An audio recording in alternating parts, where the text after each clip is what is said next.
Hi friends, good morning అండి. Welcome back to Ikshu ideas and vlogs అండి. ఇంకా నేనైతే ఎర్లీ మార్నింగ్ టీ అయితే తాగుతున్నాను.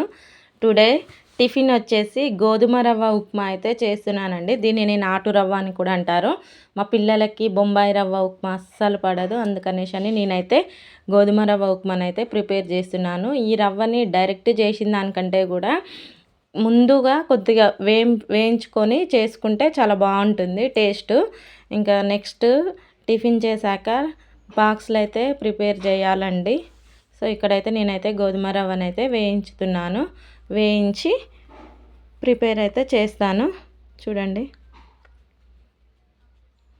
చలికైతే అస్సలు లేవబుద్ధి కావట్లేదండి. లేటుగా లేవడం, హడావుడిగా చేయడం ఇదే అవుతుంది. ఇంకా మా ఇంటి సైడ్ అయితే చాలా వెదర్ అయితే చాలా కూల్గా ఉంది. ఇంకా మీ సైడ్ ఎలా ఉంది అనేది నాకైతే కామెంట్ చేయండి.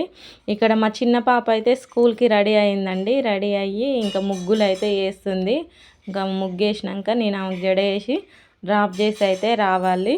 ఈరోజు మ్యాథమెటిక్స్ డే కదండి. ఇంకా మా పాప వాళ్ళైతే ఇద్దరు స్కూల్లో స్పీచ్ అయితే ఇస్తున్నారు. రామానుజన్ డే కాబట్టి రామానుజన్ డేని మ్యాథమెటిక్ డేగా పెట్టిర్రు. సో ఇక్కడ మా ముగ్గుల రాణి ముగ్గులు అయితే వేస్తుంది. వేసిన డిజైనే వేస్తుందండి, వేసిన డిజైనే వేస్తుంది. వేస్తుంది. ఇంకా డైలీ ఇట్లనే చేస్తుంది. ఆమెకి ఎప్పుడు వేయాలనిపిస్తే ఆ టైంలో పోయి వేస్తూనే ఉంటుంది.